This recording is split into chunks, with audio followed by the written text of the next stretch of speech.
आज के इस वीडियो में हम postulates of quantum mechanics discuss करेंगे। अब ये हर बुक, हर यूनिवर्सिटी, हर कॉलेज में अपने अपने चलते हैं, ठीक है। किसी बुक में 4 ही पोस्टुलेट रहेंगे, किसी में 8 भी रहेंगे, किसी में कितने रहेंगे। यहाँ मैं जो डिश है वो बता दूंगा, बाकी टेस्ट हर एक की अपनी है, ठीक है। जो डिश कैसे बनाते हैं वो यहाँ पर बता दूंगा, ठीक है। सो टेंशन नहीं लेना। एंड जो मेरा वे रहेगा अगेन सुपर इजी रहेगा।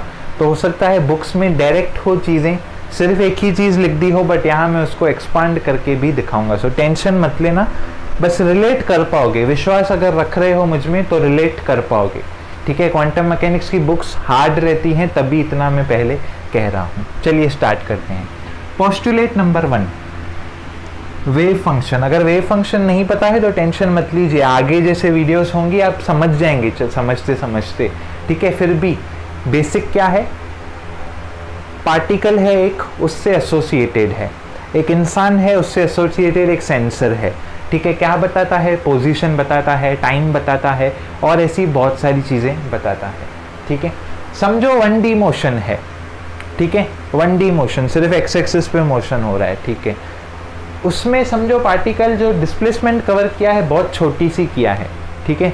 जो डिस्प्लेसमेंट कवर की है वो बहुत छोटी डिस्प्लेसमेंट कवर की है। तो प्रोबेबिलिटी क्या होगी पार्टिकल की, प्रोबेबिलिटी कितनी होगी, कम होगी। मतलब समझो सिर्फ वो 2 पोजीशन पे गया है तो प्रोबेबिलिटी भी कितनी होगी, 2 होगी। सो यानी कि प्रोबेबिलिटी भी कम होगी। अभी समझो वो 1000 जगहों पे गया है, पूरा यहाँ से लेके वहाँ तक गया है, 1000 सेंटीमीटर, हर सेंटीमीटर पे जाके रुका है एग्जाम्पल तौर पे, तो प्रोबेबिलिटी भी क्या होगी, लार्ज होगी। इसका मतलब हम सिर्फ पार्टिकल के वेव फंक्शन को अकेला नहीं छोड़ सकते हैं, हमें उसकी प्रोबेबिलिटी अगर चाहिए तो ये एलिमेंट भी साथ में लगाना पड़ेगा, ठीक है। dx एलिमेंट हमें उसके साथ चिपका देना पड़ेगा। और एक बात, जैसे लास्ट लेक्चर में बताया था, intensity is directly proportional to amplitude का स्क्वायर, तो वैसे ही probability is directly proportional to wave function का स्क्वायर होता है, ठीक है। तो यहाँ पर हमारी प्रोबेबिलिटी हम कैसे लिखेंगे, साई स्क्वायर dx, अगर वो dx में है। बहुत बुक्स ऐसे भी लिखते हैं साई xt, तो इसका मतलब वो आपको जता रहे हैं कि सिर्फ x पोजीशन और टाइम पे ही डिपेंड करेगा, वो आपको आपके ऊपर है कैसे आप लिख रहे हो। सो उसी को मैंने वैसे लिख के दिखाया। अगर समझो 3 डायमेंशन है, सो 3 डायमेंशन में x, y, z और टाइम पे डिपेंड करेगा, सो उसको हम ऐसे लिखेंगे x, y, z time. Otherwise आप चाहें तो सिर्फ साई भी लिख सकते हैं, बट ये थोड़ा ज़्यादा स्टैंडर्ड है। अब यहाँ सिर्फ समझो इसको आप कहीं भी नहीं देखो तो हमने देखा कि dx में ही वेरी कर रहा है, बट 3D मोशन में तो dx भी होगा, dx भी होगा, dy भी होगा, dz भी होगा, तो इसमें ये सारी चीज़ें आ जाएंगी, यानी कि साथ में लिखने के लिए। मतलब प्रोबेबिलिटी का फॉर्मेट समझ रहे हो, काट साट के मैं फॉर्मेट समझा रहा हूँ, मेजॉरिटी लोगों को नहीं पता रहता है, ठीक है। तो फॉर्मेट कैसा रहेगा, ऐसा रहेगा, ठीक है। अब इसको क्या बोलते हैं हम, dx dy dz को, उसको मैथमेटिकली बोलते हैं वॉल्यूम, ठीक है। इसको क्या बोलते हैं हम, वॉल्यूम, क्योंकि हमने वेव फंक्शन को वॉल्यूम के साथ मल्टीप्लाई किया है। सो इस क्वांटिटी को कभी कभी हम प्रोबेबिलिटी डेंसिटी भी कहते हैं। क्या कहते हैं, प्रोबेबिलिटी डेंसिटी। प्रोबेबिलिटी मतलब साई का स्क्वायर, प्रोबेबिलिटी मतलब बेसिकली साई का स्क्वायर, बट क्योंकि साथ में उसके वॉल्यूम एलिमेंट भी है तो उसको हम प्रोबेबिलिटी डेंसिटी भी बोलते हैं। दिमाग में डालो ये चीज़, नोट कर लो। प्रोबेबिलिटी डेंसिटी मतलब क्योंकि हम dx dy dz भी कंसीडर कर रहे हैं। नॉर्मल प्रोबेबिलिटी मतलब साई का स्क्वायर। कहाँ से आया, इससे आया, ठीक है। प्रोसीड करें आगे। चलो मैं इसको रब कर देता हूँ, अदरवाइज आपका स्ट्रेस बढ़ते चला जाएगा। स्ट्रेस नहीं बढ़ना चाहिए। समझ लिया है, नोट हो चुका है, बाहर जा रहा हूँ, स्क्रीनशॉट ले लिया है, अब इसे रब कर देते हैं, ठीक है। अब चलते हैं फर्स्ट पोस्टुलेट की तरफ।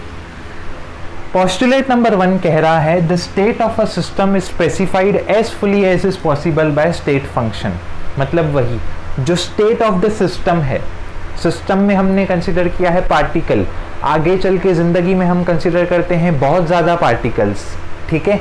तो जो स्टेट है सिस्टम की वो सिर्फ और सिर्फ कौन बता सकता है, वो बता सकता है स्टेट फंक्शन में, यानी कि वही साई, ठीक है, तो साई क्या हो सकता है, डिपेंड करता है एक्स पे वाई पे आपका पार्टिकल किस टाइप का है, सो वो लिखा है, प्लस टाइम का भी फैक्टर है। ठीक है, इन वॉल्यूम एलिमेंट अभी अभी बताया, dx dy हो सकता है, dx dy dz हो सकता है, कुछ भी हो सकता है, ये बता दिया, ये बता दिया। अब समझो आपका दे दिया है कि सिर्फ x एक्सिस पे है, सिर्फ x एक्सिस पे है, तो अब वहां पर x एक्सिस मतलब माइनस इन्फिनिटी से लेके प्लस इन्फिनिटी पूरी की पूरी नंबर लाइन हो जाएगी। क्या हो जाएगी, नंबर लाइन। अब ऐसी स्थिति में आपको करना पड़ेगा इंटीग्रेशन। क्या करना पड़ेगा, इंटीग्रेशन। सो देखिए क्या किया है हमने, अब ये एक चीज रह गई बताता हूं। अब जो साई का हम स्क्वायर लिखते हैं ना, अब क्वांटम फिजिक्स चल रहा है, ये क्लासिकल फिजिक्स नहीं है, तो यहाँ आंसर सिर्फ सादे नहीं आते हैं, यहाँ बहुत सारे आंसर्स आते हैं। ठीक है, कॉम्प्लेक्स आंसर्स आते हैं, मेरे कहने का मतलब है। ठीक है, कॉम्प्लेक्स आंसर्स आते हैं। ओके, तो कॉम्प्लेक्स आंसर्स आते हैं, तो कॉम्प्लेक्स का रूल है, अगर साई स्टार है तो उसको आप ऐसे भी लिख सकते हो, साई का कॉन्जुगेट और साई। इसका मतलब आगे हम समझेंगे, बट हाल फिलहाल शॉर्ट में समझो। कॉन्जुगेट मतलब एकदम ऑपोजिट, समझ रहे हो, एकदम ऑपोजिट। मतलब आई जो रहता है ना, इमेजिनरी नंबर, एक जगह प्लस रहेगा, एक जगह माइनस रहेगा, ऐसा आप हाल फिलहाल समझ सकते हो, बट आगे जाके आपको बेस क्लियर होगा इन बातों का। यहाँ बुक में आपको इजीली नजर आ जाएगा। ठीक है, उसकी आप चिंता मत कीजिए। सो हमें इंटीग्रेट करना है कहाँ से कहाँ तक, माइनस इन्फिनिटी से लेके प्लस इन्फिनिटी, और ये हमारा रहेगा साई स्टार, साई जो इसका मतलब वही है साई का स्क्वायर, साथ में dx रहेगा जो प्रोबेबिलिटी डेंसिटी। बट यहाँ एक इम्पॉर्टेंट चीज आ गई, ये आंसर जो रहेगा ये 1 रहेगा। अब ये सिर्फ 1 के ऊपर मैं बहुत देर बात कर सकता हूँ। इसका मतलब क्या है, इसका मतलब लेफ्ट हैंड साइड में है हमारे प्रोबेबिलिटी, राइट हैंड साइड में है हमारे 1। प्रोबेबिलिटी 1 मतलब प्रोबेबिलिटी इज फाइनाइट प्रोबेबिलिटी, मतलब पार्टिकल आपको मिलेगा, पार्टिकल आपको मिलेगा। ये 1 का मतलब यही है, फाइनाइट प्रोबेबिलिटी। भले ही लिमिट्स इनफाइनाइट है, बट इसका समअप क्या है, RHS, फाइनाइट प्रोबेबिलिटी, पार्टिकल आपको मिलेगा। ठीक है, समझो पार्टिकल नहीं मिला, तो समझो अभी नहीं मिला पार्टिकल, फिर क्या करें। समझो आपको ऐसी इक्वेशन दे दी एग्जाम में, तो अब एक मेथड होता है, मैथमेटिकल मेथड। अब समझो यहाँ 1 बनाना है मुझे, 10 को 1 बनाना है, तो क्या करना पड़ेगा, डिवाइड बाय 10। बट ऐसा ही कर सकता हूँ क्या, नहीं, मुझे दोनों जगह करना पड़ेगा। अब दोनों जगह 10 को मल्टीप्लाई किया तो ठीक है, बट अब ये वाला 10 किसको दूं, दोनों में से कॉन्जुगेट को दूं कि उसको दूं, तो उसको 10 को मैं ऐसा भी लिख सकता हूँ, √10/√10। सो वही बात हो जाएगी। सो अल्टीमेटली मुझे रिजल्ट क्या मिला, वही जो होना चाहिए। कोई भी वेव फंक्शन, कोई भी उसी वेव फंक्शन का कॉन्जुगेट, उसी वेव फंक्शन का कॉन्जुगेट। यहाँ मिस्टेक की है, dx नहीं दिया है। राइट हैंड साइड क्या होना चाहिए, 1। That's it. इस प्रोसेस को कहते हैं हम नॉर्मलाइजेशन। क्या कहते हैं, नॉर्मलाइजेशन। ठीक है, अब कुछ कंडीशंस हैं, नॉर्मलाइजेशन ऐसे ही नहीं है। ठीक है, पहली चीज समझो, अगर ये जो अभी इसको हम a कहेंगे यहाँ पर, ठीक है, जिसको हमने मल्टीप्लाई किया ना, उसको हम a नाम से संबोधित करते हैं। ठीक है, समझो a इन्फिनिटी होता, तो अगर a इन्फिनिटी होता तो मेरी प्रोबेबिलिटी क्या हो जाती, 1/∞ क्या होता है, 1/∞ होता है 0। सो मेरी प्रोबेबिलिटी हो जाती 0। तो मतलब a इन्फिनिटी तो नहीं चाहिए, क्योंकि यार मुझे आंसर क्या आना चाहिए, हमेशा फाइनाइट प्रोबेबिलिटी। ठीक है, सो पहली हुई ये चीज़, तो इसका मतलब ये कंडीशन हमेशा सेटिस्फाई होनी चाहिए। ठीक है, जो फंक्शंस ये सिचुएशन को सेटिस्फाई करते हैं, यानी कि right hand side should be less than infinity, उन फंक्शंस को हम कहते हैं स्क्वायर इंटीग्रेबल फंक्शंस। फिर से, जो फंक्शंस ये कंडीशन को सेटिस्फाई करते हैं उसको कहते हैं हम स्क्वायर इंटीग्रेबल फंक्शंस। नोट करो, स्क्वायर इंटीग्रेबल फंक्शंस। ये हुई पहली बात। अब समझो जो फंक्शन था मुझे वो ऐसा गिवन है, psi of x is equals to sine inverse of x, और गिवन है एक्स 0 है। अब क्या गिवन है, एक्स 0 है। समझो कोई सम न्यूमेरिकल गिवन है ऐसा, और गिवन है एक्स 0 है, तो अभी मुझे आंसर क्या मिलेगा, sign inverse of 0। Sign inverse of 0 मतलब वो क्या हो गया फंक्शन, उसका वैल्यू क्या आएगी मुझे बताओ। तो उसकी वैल्यू आएगी 0, 180 यानी कि पाई, 2 पाई, 3 पाई। ये देखो कितनी सारी वैल्यू आ रही है, समझ रहे हो। अब अगर मेरी ऐसी हालत है तो मुझे बताओ प्रोबेबिलिटी मैं किसकी फाइंड करूं। सीधी बात, प्रोबेबिलिटी जब साइन की वैल्यू ये है तब फाइंड करूं प्रोबेबिलिटी, कि जब ये वैल्यूज हैं तब फाइंड करूं, कि समझ रहे हो बात को। तो जो सेकंड कंडीशन है वो ये है कि जो वैल्यू होनी चाहिए वो फंक्शन होना चाहिए सिंगल वैल्यूड फंक्शन। फंक्शन कैसा होना चाहिए, सिंगल वैल्यूड फंक्शन। कहाँ तक पहुंचे हैं अब हम पहुंचे हैं स्क्वायर इंटीग्रेबल फंक्शन, पहली चीज। दूसरी चीज क्या है, सिंगल वैल्यूड फंक्शन। अब समझो जो फंक्शन है मेरा आड़ा टेढ़ा है वो ऐसा, ठीक है। यहाँ पर लिखना है हमें सिंगल वैल्यूड फंक्शन। समझो ऐसा है फंक्शन, थोड़ा एग्जिस्ट करता है फिर गायब हो जाता है, ग्राफ ऐसे रहते हैं, ठीक है, ऐसे भी ग्राफ रहते हैं।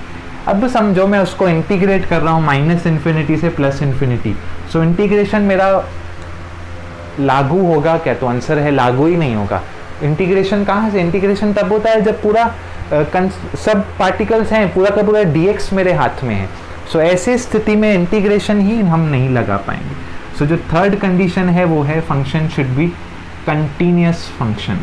अब बताइए पहले पोस्टुलेट में हमने क्या देखा, पहले पोस्टुलेट में देखा वेव फंक्शन होना चाहिए जिसकी प्रोबेबिलिटी, वेव फंक्शन के थ्रू हम सब चीज़ें बता सकते हैं। वेव फंक्शन नॉर्मलाइज्ड होना चाहिए क्योंकि तभी ही उसकी फाइनाइट प्रोबेबिलिटी रहेगी। नॉर्मलाइजेशन के लिए क्या क्वालिटीज़ हैं, सिंगल वैल्यू होना चाहिए, साइन के जैसे ऐसे कचरा नहीं होना चाहिए, कंटिन्यूअस होना चाहिए, इंटीग्रेशन तभी ही लगेगा, और थर्ड क्वालिटी स्क्वायर इंटीग्रेबल होना चाहिए, प्रोबेबिलिटी 0 नहीं होनी चाहिए। जाओ ब्रेक लो, पानी पी के आओ, बाथरूम हो के आओ, फिर स्टार्ट करते हैं वीडियो कुछ ही देर में। जल्दी जाओ जल्दी, इतना दिमाग में डाला, 5 मिनट की गैप लो, मोबाइल यूज़ मत करना, आराम घुसने दो दिमाग में, घुसने दो इतने नॉलेज को। Welcome back. नोट कर रहे हो आप, आपका सिर्फ पोस्टुलेट कवर नहीं हो रहा है, बहुत एक्स्ट्रा चीज़ें भी कवर हो रही हैं, ठीक है। सो इसी तरीके से इसी प्रोसीजर को फॉलो करते हुए चलते हैं हम सेकंड पोस्टुलेट की तरफ। रात का समय, हाँ 3 बजे हैं तो थोड़ा एनर्जी डाउन हो रहा है। Corresponding to every observable there is a linear operator. हर विवेक ओबरॉय के लिए एक सलमान खान होता ही है। सो हर ऑब्जर्वेबल के लिए एक ऑपरेटर होता ही है, ठीक है।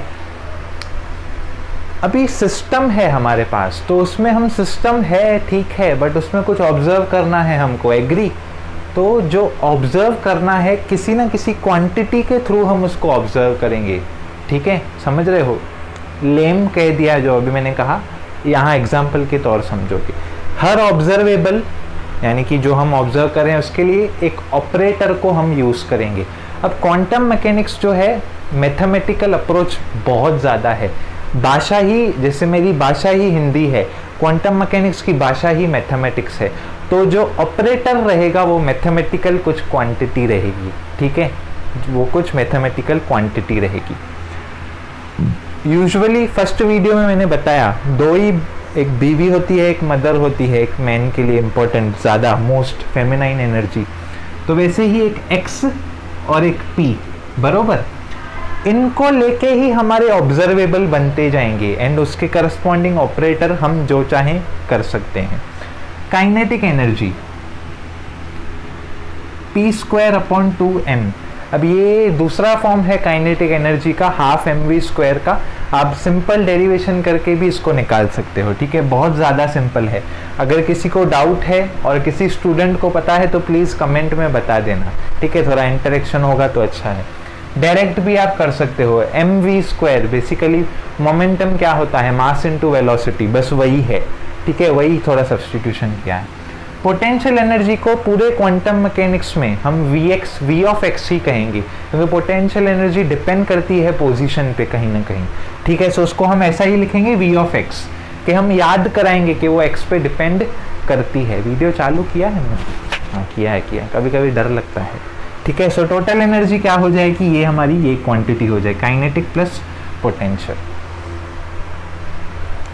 अब गहरा जा रहे हैं हम, गहरे टॉपिक्स कवर होंगे। जो यहाँ लिखा है ना, मेजॉरिटी लोगों को खत्म हो जाएगी एमएससी तो भी नहीं समझेगा। ऑपरेटर क्या होता है, ऑपरेटर होता क्या है देखते हैं सीधा। अभी एक फंक्शन है एफ ऑफ एक्स, एक फंक्शन है एफ ऑफ एक्स, उस पर डेरिवेटिव लगाया मैंने तो मुझे कुछ नया फंक्शन मिलेगा जी ऑफ एक्स। कुछ लगाने से, कुछ ऑपरेट करने से कुछ नया मिला तो इसको हम कहते हैं ऑपरेटर। बस d by d x is called as operator. F of x तो कुछ फंक्शन है, समझ गए, तो ये होता है ऑपरेटर। कहा ना मैथमेटिकल होता है हमेशा। तो ऑपरेटर को हम रिस्पेक्ट के साथ कैप देकर के ट्रीट करते हैं। ठीक है, कैप का हम सिंबल यूज करते हैं जहां जहां ऑपरेटर है। जैसे यहाँ ए कैप लिखा है मतलब वो ऑपरेटर है। अदरवाइज समझे कैसे, क्या वेव फंक्शन है क्या नहीं। क्वांटम आप एमएससी लेवल तक पहुंचोगे, इंग्लिश भी कम हो जाएगी, सब ग्रीक ही नजर आएगा। ठीक है, so let f of x be equals to x square एक फंक्शन है। अभी ये ऑपरेट किया मैंने तो बताइए क्या मिलेगा, हमें मिलेगा 2x। ये ऑपरेट किया तो क्या मिलेगा, इससे मिलेगा 4। ये 4 लगा दिया तो हमें क्या मिलेगा 4x स्क्वायर। डबल डेरिवेटिव लगा दिया तो मिलेगा 2। तो देख रहे हो हर ऑपरेटर से कुछ ना कुछ अलग आंसर आ रहा है, वो अलग बात है। अभी यहाँ पर जो सिचुएशन है, ऑपरेटर समझ गया आपको। ठीक है, अब ऑपरेटर हमको जो चाहिए वो चाहिए लीनियर ऑपरेटर।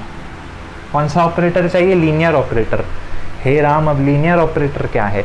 अब अगर आप बीएससी से हैं तो आपने मैथमेटिक्स में लीनियर ट्रांसफॉर्मेशन टॉपिक पढ़ा होगा, और लीनियर ट्रांसफॉर्मेशन नहीं पढ़ा तो ठीक है, पता होगा अगर पढ़ा है तो नहीं पढ़ा तो समझ लो। ठीक है, तो अभी लीनियर ऑपरेटर क्या है, अब हम दूसरे फेज में जा रहे हैं। अब लीनियर ट्रांसफॉर्मेशन इक्वेशंस होती थी बेसिकली कि अगर आप दो फंक्शन देते हैं हमको, ठीक है, और अगर हम इसको कहते हैं हम ट्रांसफॉर्मेशन, मतलब ये कुछ ना कुछ बदलाव लेके आएगा। अब ये ट्रांसफॉर्मेशन अगर मैं इस पूरे पे करूं और इसका आंसर मुझे कुछ ऐसा मिलता है तो ऐसी सिचुएशन में हम कहते हैं कि ये एक लीनियर ट्रांसफॉर्मेशन ऑपरेटर है, या ये लीनियर ट्रांसफॉर्मेशन हुआ है, यहाँ पर लीनियर ट्रांसफॉर्मेशन हुआ है। इसकी एक दूसरी कंडीशन भी है कि अगर नंबर से मल्टीप्लाई करें, उसको यहाँ पर नहीं लेके आ रहा हूँ। ठीक है, सो यहाँ पर अब वही ट्रांसफॉर्मेशन हटा के डायरेक्ट ऑपरेटर को डाला है। ठीक है, जो मैथमेटिक्स के स्टूडेंट्स हैं वो समझ गए रहेंगे, रिवाइज हो गया रहेगा। जो डायरेक्ट हैं कहीं से भी तो उनको समझ गया रहेगा शॉर्ट में। तो ये एक ऑपरेटर है जो ट्रांसफॉर्मेशन लेके आएगा। ठीक है, इस पे ट्रांसफॉर्मेशन वर्ड यूज करते हैं, बट जाने दो, कंफ्यूज नहीं होने। अगर दोनों पे कंबाइनली भी यूज हो रहा है तो फिर सेपरेटली भी अगर हो रहा है तो उसको हम कहते हैं लीनियर ऑपरेटर वो है।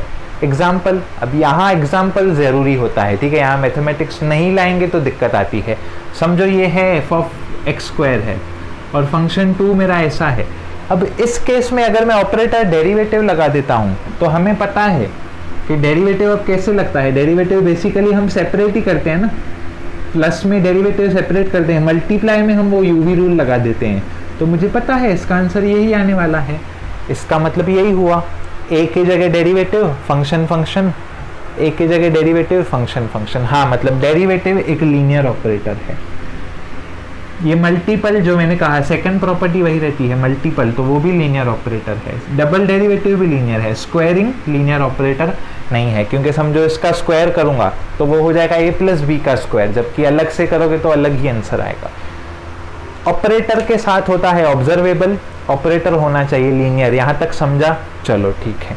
अब हर्मिशियन ऑपरेटर का यहाँ कॉन्सेप्ट आता है। हर्मिशियन किसी को समझता ही नहीं है, मैं बहुत लोगों को नहीं समझता है। मुझे भी बहुत, जब IISc बेंगलोर से किया था तब ही समझा था, अदरवाइज नहीं समझा था। ठीक है, हर्मिशियन ऑपरेटर क्या है। समझो दो वेव फंक्शन है मेरे पास, साई और फाई। ये स्टेटमेंट ही बस नोट कर दो, बुक में बहुत काफी है। Suppose I apply some operator A to psi, उसको मैंने सेपरेटली लिखा है, ठीक है, and multiply by conjugate of other operator. मतलब एक ऑपरेटर के साथ एक वेव फंक्शन को मल्टीप्लाई करो और दूसरे का कॉन्जुगेट ले लो। समझो साई स्टार, समझो ये मैं दूसरे पे करता यही line, suppose I apply operator A dash तो सम अदर दूसरे वेव फंक्शन को और दूसरे का ले लेना है कॉन्जुगेट, बस इनको मल्टीप्लाई कर दो, आंसर सेम आना चाहिए, आंसर सेम आ रहा है उसको कहते हैं हर्मिशियन ऑपरेटर, बात खत्म। आसान भाषा एकदम, इससे ज़्यादा इजी नहीं हो सकता है। देखो ये दोनों थे और इसके साथ मल्टीप्लाई किया और सम वॉल्यूम एलिमेंट, ये अगर और ये जो दूसरी सिचुएशन बताई उसी ऑपरेटर को पहले इसके साथ मल्टीप्लाई किया फिर इसके साथ करो, फिर इसके साथ किया एंड फर्स्ट का कॉन्जुगेट लिया, ये दोनों अगर सेम आ रहे हैं तो ऑपरेटर हमारा हर्मिशियन ऑपरेटर है। बोलो भाई समझा क्या? डायरेक्ट मैथमेटिकल है, कुछ फिजिकल एग्जिस्टेंस देखने की यहाँ नीड नहीं है। तो सवाल है हर्मिशियन ऑपरेटर क्यों, क्या काम का है हर्मिशियन ऑपरेटर, सिग्निफिकेंस क्या है, हर्मिशियन ही क्यों, अचानक लीनियर से हर्मिशियन पे कहाँ पे आ गए? तो जो आइगन वैल्यूज रहती हैं, जो आंसर्स रहते हैं बेसिकली, आइगन वैल्यू आगे देखेंगे हम ऑफ हर्मिशियन ऑपरेटर, जो इनके आइगन वैल्यूज रहती हैं वो रियल रहती हैं, बस वो हमको हेल्प देता है, वो हमारे लिए हेल्पफुल है, ठीक है। आइगन वैल्यूज यानी कि जो सॉल्यूशन है वो रियल है।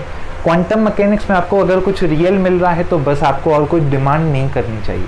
सो दैट्स इट, यही रीज़न है हर्मिशियन ऑपरेटर का। आगे यूज होगा बट समवॉट कनेक्टेड है तो मैंने बता दी। अब इसके बाद ये है क्लासिकल और ये है क्वांटम। क्लासिकल में पोजीशन x, क्वांटम में भी x। पोटेंशियल एनर्जी तो ये होती है px, पोटेंशियल एनर्जी नहीं सॉरी मोमेंटम होता है px। तो यहाँ पर हम मोमेंटम को ऐसे रिप्रेजेंट करते हैं, ठीक है। अब ये कहाँ से आया, तो ये स्क्रोडिंगर इक्वेशन से आता है, किसी वीडियो में कवर हो जाएगा अगर आप प्लेलिस्ट में बने हैं तो।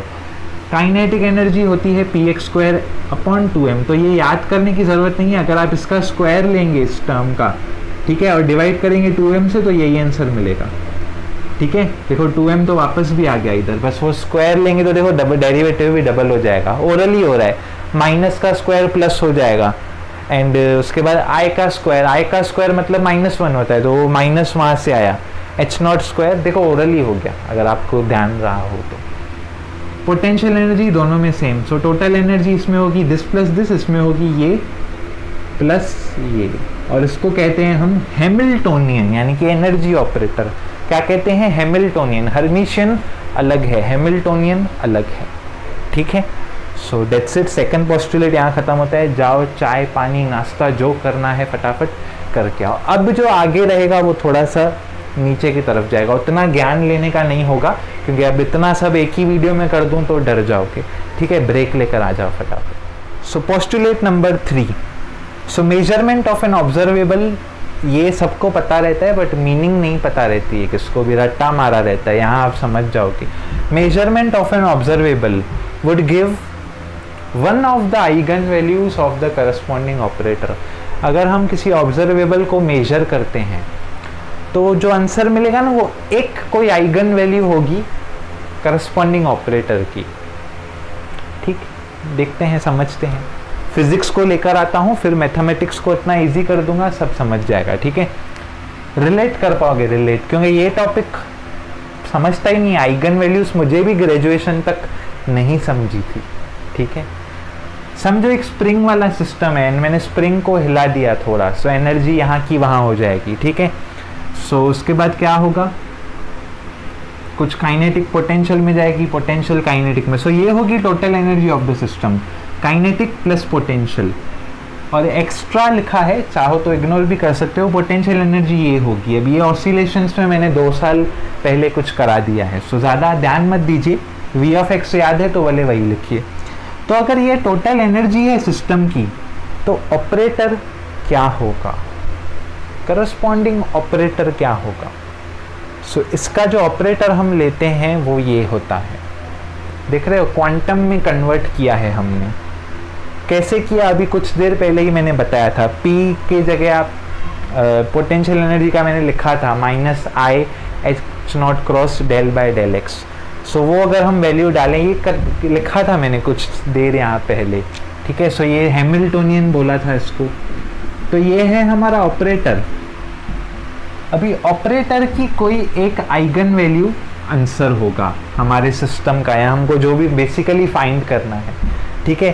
तो अभी आइगन वैल्यू क्या है, पूरा का पूरा फोकस हमारा ये रहेगा, क्योंकि हमें सम नहीं सॉल्व करना है, हमें मतलब समझना है, हमें मतलब समझना है, ठीक है। सो समझो मैं इसका डेरिवेटिव लेता हूँ 3x³ का, तो मुझे आंसर क्या आ रहा है, कुछ अलग आंसर है क्या, क्वेश्चन से कुछ रिलेशन है क्या, नहीं, ठीक है। अब अगर इस क्वांटिटी का मैं डेरिवेटिव लेता हूँ तो देखो मुझे I3 तो नीचे आता है, बट जो मेरा पूरा का पूरा फंक्शन था, पूरा का पूरा फंक्शन वो वापस रिपीट हो रहा है, वो वापस रिपीट हो रहा है, वो वापस रिपीट हो रहा है। So original function along with a constant, ये हमेशा देखो कांस्टेंट ही आता है नीचे भी, अगर याद हो तो, यहाँ देखोगे तो भी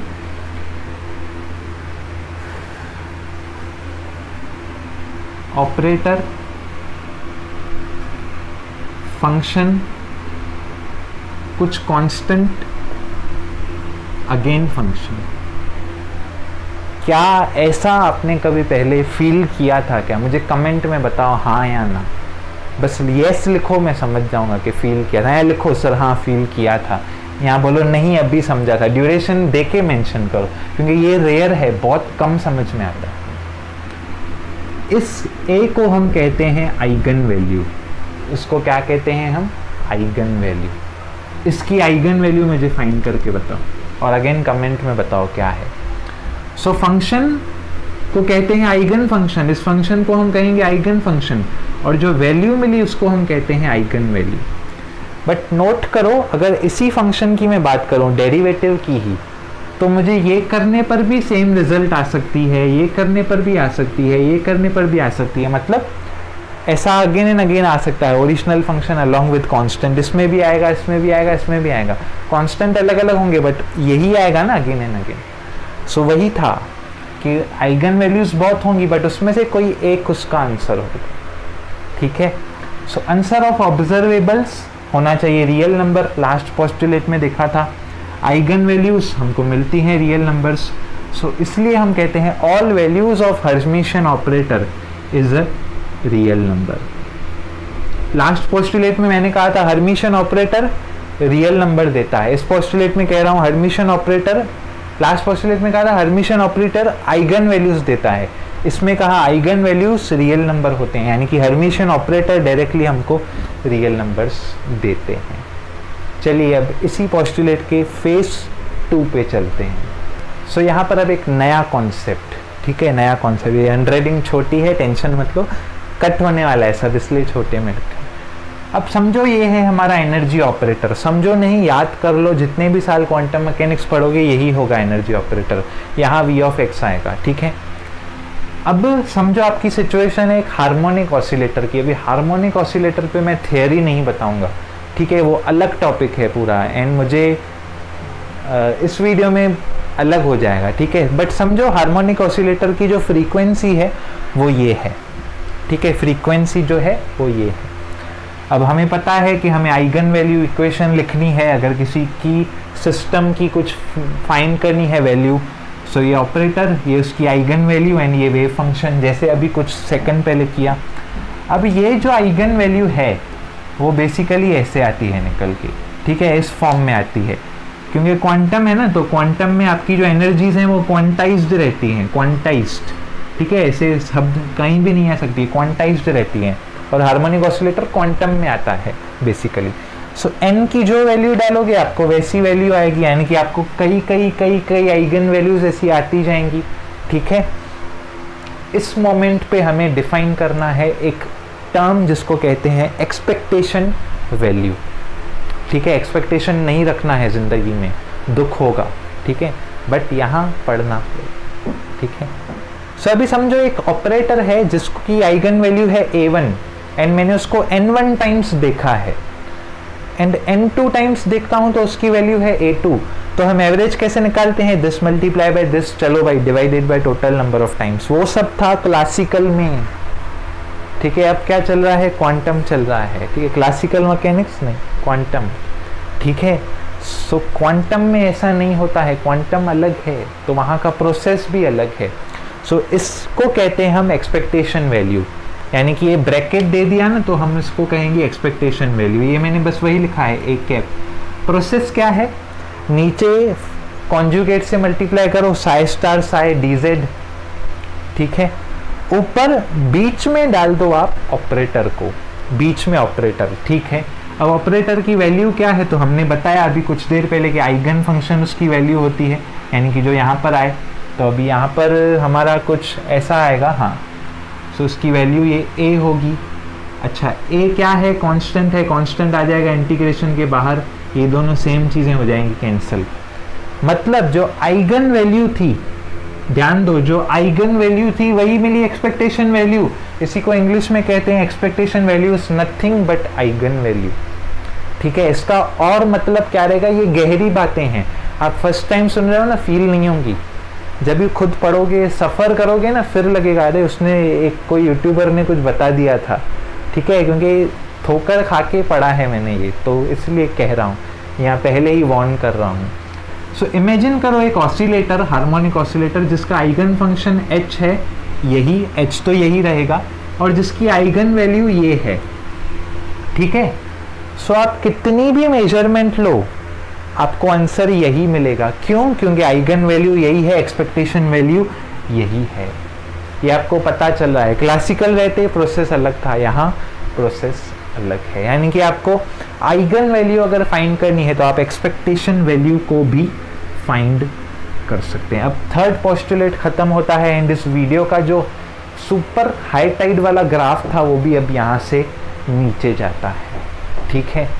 सो last postulate number 4, the state functions obey the time dependence Schrodinger equation.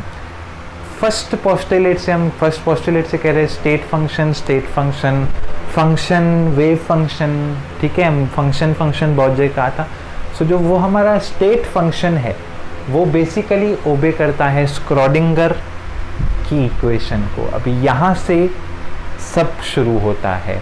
Quantum mechanics में एक ही इक्वेशन है, स्क्रॉडिंगर इक्वेशन, बस उसी के बेसिस पे पूरी क्वांटम मैकेनिक्स बनी हुई है, यहाँ फाउंड की गई है, जो कि बेसिकली अगेन वही है जो इक्वेशन आपने देखी है, h0 psi is equals to e psi, ठीक है। h0 क्या है, हैमिल्टोनियन, जो यहाँ से यहाँ तक लिखा है, multiply by wave function. e क्या है, एनर्जी ऑपरेटर है, जैसे p ऑपरेटर था हमारा मोमेंटम, वैसा ही एनर्जी ऑपरेटर है, वो माइनस में रहता था और यहाँ थोड़ा फर्क है। That's it. इस वीडियो के लिए मैं समझता हूँ बहुत बेसिक्स कवर हो गए। अब तक मुझे लगता है मैंने आपको पूरा शक्ति दे दी कि अब आप अगर बुक से पोस्टुलेट्स पढ़ते हो और कितने भी पोस्टुलेट्स हैं आपको वो समझ में आ जाएंगे, क्योंकि कई बुक्स में हर्मिशियन को अलग पोस्टुलेट बनाया है, लीनियर को अलग पोस्टुलेट बनाया है, यहाँ एक ही वीडियो में हमने सब कुछ कवर कर लिया। अब स्क्रॉडिंगर इक्वेशन अलग से हम स्टार्ट करेंगे। तो अगर ये वीडियो आपको हेल्पफुल रहा तो मैं आपको रिक्वेस्ट करूँगा कि हमें फाइनेंशियल सपोर्ट भी करें, क्योंकि जो यूट्यूब अर्निंग्स हैं उससे कुछ नहीं हो सकता, ठीक है, कुछ हो ही नहीं सकता। लॉन्ग टर्म क्या मतलब चलना भी पॉसिबल आगे नहीं है। सो फ्यूचर के लिए, चैनल के लिए, यहाँ समझो फ्यूचर की आप नहीं भी सोचें, अगर आपके टीचर से अच्छा पढ़ाया या उससे अच्छा लगा सो प्लीज़ सपोर्ट करें, कितना भी करो चलेगा। सपोर्ट में कुछ लिमिटेशंस या बाउंड्रीज नहीं रहती हैं। सो ठीक है, डिस्क्रिप्शन में डिटेल्स आपको मिल जाएंगी।